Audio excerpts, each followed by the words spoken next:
নমস্কার বন্ধুরা, আশা করি সবাই ভালোই আছেন। আর আপনারা দেখছেন রুমার হেসেল অ্যান্ড ব্লগ। আজ আবার এসে গেছি সম্পূর্ণ নতুন একটা রেসিপি নিয়ে। আজ বানাবো ঘরোয়া পদ্ধতিতে চিকেন কবিরাজি। আসুন দেখে নিই আমি কিভাবে এই কবিরাজি তৈরি করব। এই কবিরাজি তৈরি করার জন্য আমি এখানে 300 গ্রাম বোনলেস চিকেন নিয়ে নিয়েছি। চিকেনটাকে আমি মিক্সার গ্রাইন্ডারের মধ্যে দিয়ে জাস্ট একবার ঘুরিয়ে নেব। দেখুন ঘোরানোটা আমার হয়ে গেছে। এবার চিকেনটাকে আমি মিক্সার গ্রাইন্ডার থেকে ঢেলে নিচ্ছি। দেখেই বুঝতে পাচ্ছেন খুব কিন্তু মিহি করে বাটা হয়নি। এবার একটি হামাল দিস্তার মধ্যে আমি প্রথমেই দিয়ে দেব 6-7টা রসুনের কোয়া, 4-5টা কাঁচা লঙ্কা ও 1 ইঞ্চির মতন আদা কুচি। সবগুলো দিয়ে একসাথে আমি একটু থেতো করে নেব। আপনারা চাইলে এখানে সবগুলো বাটাও ব্যবহার করতে পারেন। এবার গ্যাসে কড়া বসিয়ে দিয়েছি। কড়া গরম হয়ে গেছে, তার মধ্যে দিয়ে দিয়েছি পরিমাণ মতন সাদা তেল। তেলটাও গরম হয়ে গেছে। সেই তেলের মধ্যে আগে থেকে কুচিয়ে রাখা মাঝারি সাইজের 2টো পেঁয়াজ দিয়ে দিয়েছি। পেঁয়াজটাকে একটু ভাজা করে নিয়ে এর মধ্যে যে আদা রসুন আর লঙ্কা বাটা রেখেছিলাম সেটা দিয়ে দেব। পেঁয়াজের সাথে বাটাটাকে খুব ভালো করে একটু মিশিয়ে নেব।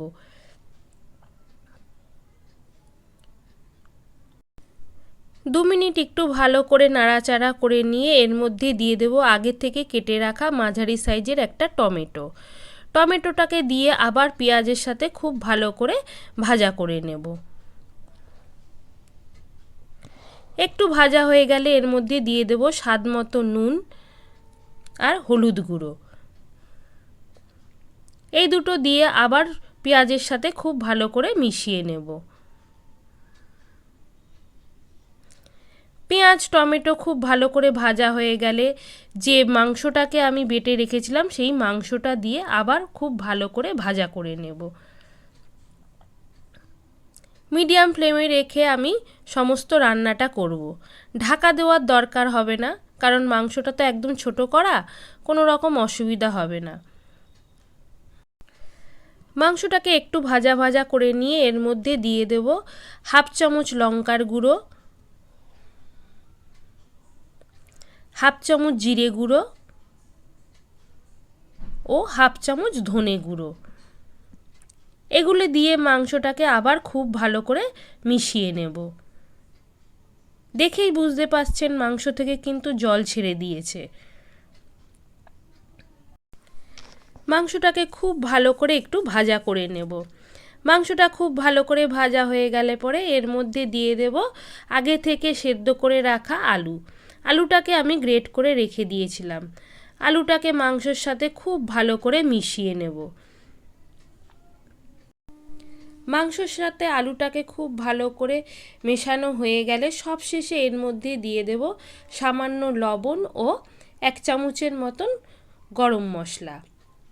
এই দুটো জিনিস দিয়ে আবার খুব ভালো করে মিশিয়ে নেব। কবিরাজি করার জন্য মাংসের পুরটা কিন্তু আমার রেডি হয়ে গেছে। এবার গ্যাস থেকে কড়াটা নামিয়ে পুরটাকে ঠান্ডা হতে দিয়ে দেব। একটা ডিশের মধ্যে আমি সমস্ত পুরকে ঢেলে ঠান্ডা হতে দিয়ে দিয়েছি। পুরটা যতক্ষণে ঠান্ডা হবে ততক্ষণে আমি বাকি কাজগুলো সেরে নিই। এবার একটি ব্যাটার তৈরি করে নেব। তার জন্য একটি বাটির মধ্যে আমি 2টো ডিম নিয়ে নিয়েছি। ডিমের মধ্যে দিয়ে দিয়েছি 2 চামচ কর্নফ্লাওয়ার, সামান্য একটু গোলমরিচের গুঁড়ো ও স্বাদমতো নুন। সব কিছু দিয়ে আমি খুব ভালো করে ব্যাটারটাকে ফেটিয়ে নেব। ব্যাটারটাকে এমন করে ফেটাবো যাতে কর্নফ্লাওয়ারের কোনো দানা না থাকে। ব্যাটারটা আমার তৈরি হয়ে গেছে। এরপর পরিমাণ মতন বিস্কুটের গুঁড়ো নিয়ে নেব। বিস্কুটের গুঁড়োর মধ্যে আমি দিয়ে দেব পরিমাণ মতন গোলমরিচের গুঁড়ো ও নুন। সব কিছু দিয়ে বিস্কুটের গুঁড়োটাকেও খুব ভালো করে মিশিয়ে নেব। এদিকে যে পুরটা তৈরি করেছিলাম সেই পুরটাও কিন্তু আমার ঠান্ডা হয়ে গেছে। আমি হাতের মধ্যে সামান্য তেল নিয়ে ছোট ছোট বল তৈরি করে নিচ্ছি।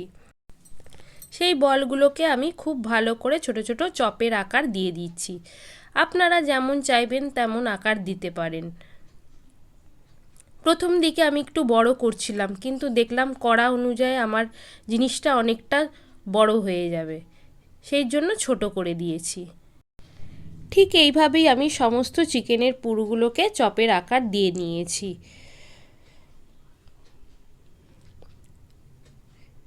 এবার যে ব্যাটারটা তৈরি করে নিয়েছি সেটাকে একটুখানি মিশিয়ে নিচ্ছি। একটা করে চপ আমি এই ব্যাটারের মধ্যে দিয়ে বিস্কুটের গুঁড়োর মধ্যে লাগিয়ে আমি চিকেন চপ তৈরি করে নেব। আমি 1 কোট করেই দিচ্ছি, আপনারা চাইলে কিন্তু 2 কোট বিস্কুটের গুঁড়ো দিতেই পারেন।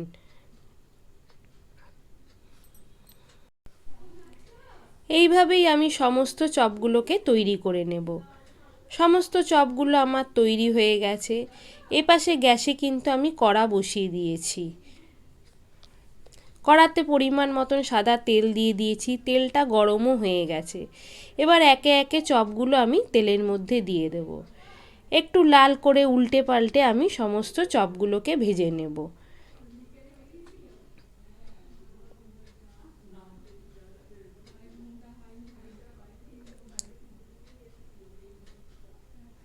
একটু লাল লাল করে ভেজে নেব। আপনারা চাইলে কিন্তু শুধু এই চপগুলো খেতে পারেন। গরম গরম এই চপগুলোই কিন্তু খেতে ভীষণ ভালো লাগে।